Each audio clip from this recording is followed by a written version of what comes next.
But there gets to a point where it's like, I don't feel like I'm growing really a lot right now. I just feel like I'm doing a lot.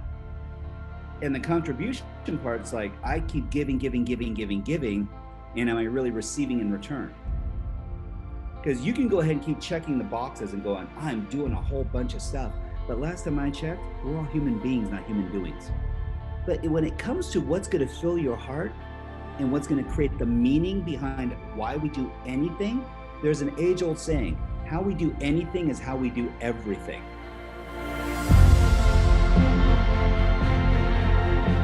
The second force is the map, and it guides us in how we achieve our top two needs. One of the key distinctions from your primary question, and today we have two of our leadership team go through an exercise to help us understand what might be our primary question, be in the past, and how can we create a primary question that serves us in the future. So we have from our very own Vancouver Chapter senior leader, Mark Bentz, on here, and it's my honor to introduce my very special guest, Chuck Hogan, senior trainer for Tony Robbins. Thank you so much for coming here. I am going to sit back and just let these two go at it. So I am going to mute myself. And Mark, are we ready to go? Sure. Chuck, you on? I'm on, brother. Great to see you, man. Great to see you all. How's everyone feeling? Thumbs up. And everyone has just been taking you through this amazing journey where you've been able to recap and revisit kind of the, I'll say date with destiny, but also get some clarity as to what's been really creating the value in your life, what's really been moving you forward. And, you know, Alan brought up this great point, and Mark is a shining example of this in my life. Not only is he an amazing senior leader, not only is he one of the most courageous people I know, but he's also, you know, a brother in arms, so to speak. So, you know, Mark, we have this thing that we call a primary question. And oftentimes in life, people will go, well, gosh, Chuck, you know, my question seems like it changes depending on where I'm at and what I'm doing. So like as a business owner, sometimes I ask myself different questions. As a father, as a husband, as a friend. But there's one question that seems to like run everything in the background.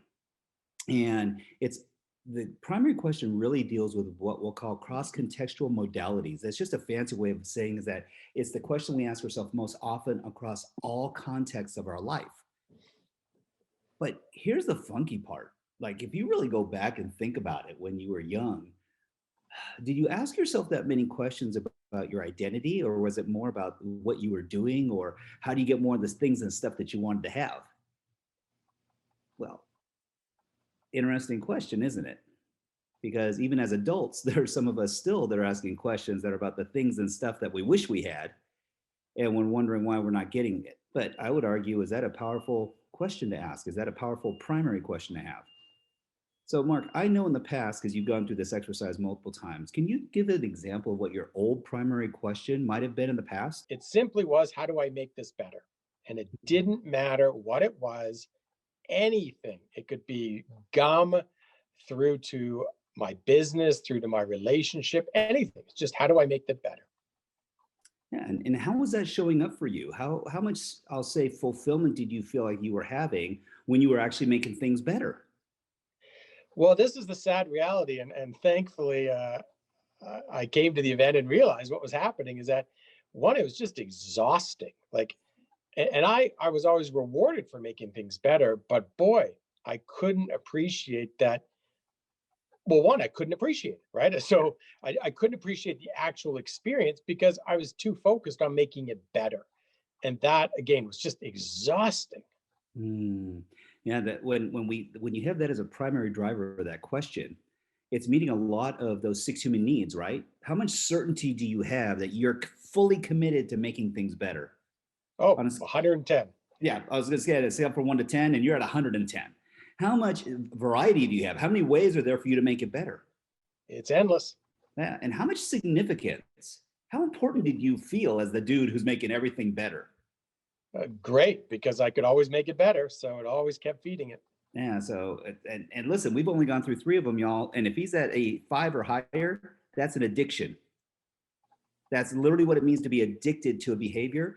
And people go, well, Chuck, you know, can you be addicted to things that are really cool and good for you too? Well, let's ask Mark. Mark, was that a bad thing that you were addicted to that in the past? Did it give you a lot of things and stuff? Did it create a lot of value in your life?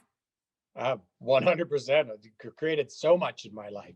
It was just the reality of realizing what was happening. That was the Mm, turning point, because it gives you so much, but it also takes away, which we'll get into. that is beautiful distinction because listen very clearly. There's a science to success. There is an art to fulfillment.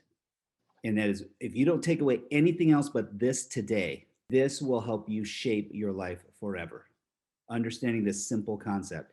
If I was a fly in the office of Warren Buffett or Bill Gates, and I bought stock when they bought stock and I sold stock when they sold stock, I'd probably make some money. But that doesn't mean I'd be happy. Does that make sense? So if your outcome is to get specific things and stuff done, then mentor the best. But when it comes to what's going to fill your heart and what's going to create the meaning behind why we do anything, there's an age-old saying, how we do anything is how we do everything. And that's one of the reasons why this primary question becomes so kind of emboldened in who we are. It becomes a really strong facet of our identity. Because as you heard even just a moment ago, for Mark, now he's hitting all of these benchmarks: certainty, uncertainty, significance. And if, let's ask him, so Mark, how much love and connection did you feel while you're making things better? Lots, because you're always working with people. I mean, typically most things I would be working with people on it. So it was Sure. real camaraderie and teamwork. Yeah. And if people are getting what they need and you're getting what you need, is that bad for everybody or is that great for everybody? It's a good time. But how sustainable is it? And that becomes a challenge, like Mark alluded to a moment ago. But here's the part where it starts to get a little bit sketchy, because for a period of time, there's growth and contribution. But there gets to a point where it's like, I don't feel like I'm growing really a lot right now. I just feel like I'm doing a lot. And the contribution part's like, I keep giving, giving, giving, giving, giving. And am I really receiving in return? Because you can go ahead and keep checking the boxes and going, I'm doing a whole bunch of stuff. But last time I checked, we're all human beings, not human doings. So this primary question becomes a really strong facet of what really cultivates us. So what if there was a way?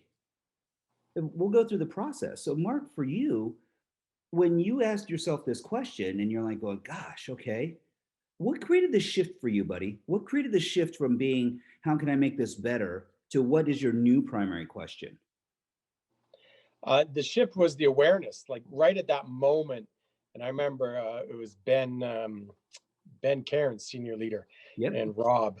And I remember them talking to me. And at the beginning, I just didn't, it almost sounded like they were from Mars, because I was like, I don't know what you guys are talking about, because this question is amazing. And I did feel those downsides. Like quickly, I was like, yeah, this is exhausting. You're right. But it took me some time, and then the shares in the group and the audience, and I started to realize, I'm like, wow, that's why life is really can be so hard at times, because you're constantly wanting to make it better. And I thought to myself, and I can't remember if it was Rob or Ben, but they're like, is that really what you want? And I was like, that's interesting. It's actually not really what I want. I really want to show appreciation and gratitude. And I had such a hard time in my past, because why do that? I want to do the next thing. And I could never sit back and appreciate people around me or what we've built, truthfully, to the highest level that I wanted to. Can you see, just listening to Mark right now, how many of you by a show of hands can see this conflict that's kind of welling up within him? It's like, I want to be better, want to do better, want to grow, but man, is that what I really want? And in fact, let's ask even a deeper question. Mark, was it what you really needed? No. Ooh. It's definitely not what I needed. And again, it took, I had to just realize it and get over that. As I say, I got so much from doing it that it was hard.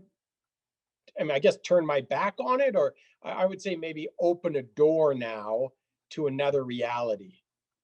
The possibility becomes real, doesn't it, at that point? Yeah, because I still enjoy it, but it's in a whole new way. That's beautiful, man. See, here's the challenge, y'all, just as a kind of a sidebar real quick. In our lives, the human condition, in fact, we have been raised and conditioned this way from the time we're little kids. How many of you, 100% truthful, ask people how they're doing? Yeah, I know. It's one of those weird things. I go, do I ask them how they're doing? So, I'll joke, hey, how you doing? It's like, how you feeling? Well, there's a difference. When I ask people how they're feeling, you get an emotional response, and that doesn't come from here. It doesn't come from the head. It comes from the heart. When you ask someone how they're doing, you're asking them, what do they do? And that is a cerebral response. It comes from their head. And here's the principles: head dead, heart smart.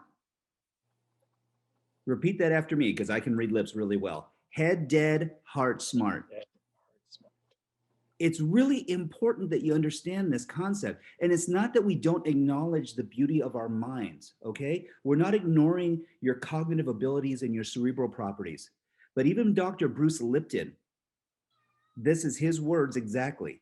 95% of the time, we are all functioning subconsciously, not consciously. So when someone asks you how you are doing and you make it a cognitive process, your brain only works in binary, black and white, on and off, zeros and ones. That's what the first computers were based off of. Why is that important? Because it will try to create justifications for the most important thing that you need in your life, and that is to acknowledge how you're feeling. So when we start talking about what's the driving force, the guiding force, well, the guiding force is our belief systems. And here's the craziest part. The vast majority of us that live on this planet, our guiding force, our values and rules, were created between the ages of 0 and 7 years old. Wait, what the what? Yes, your ideologies around relationships, self-value, work ethic.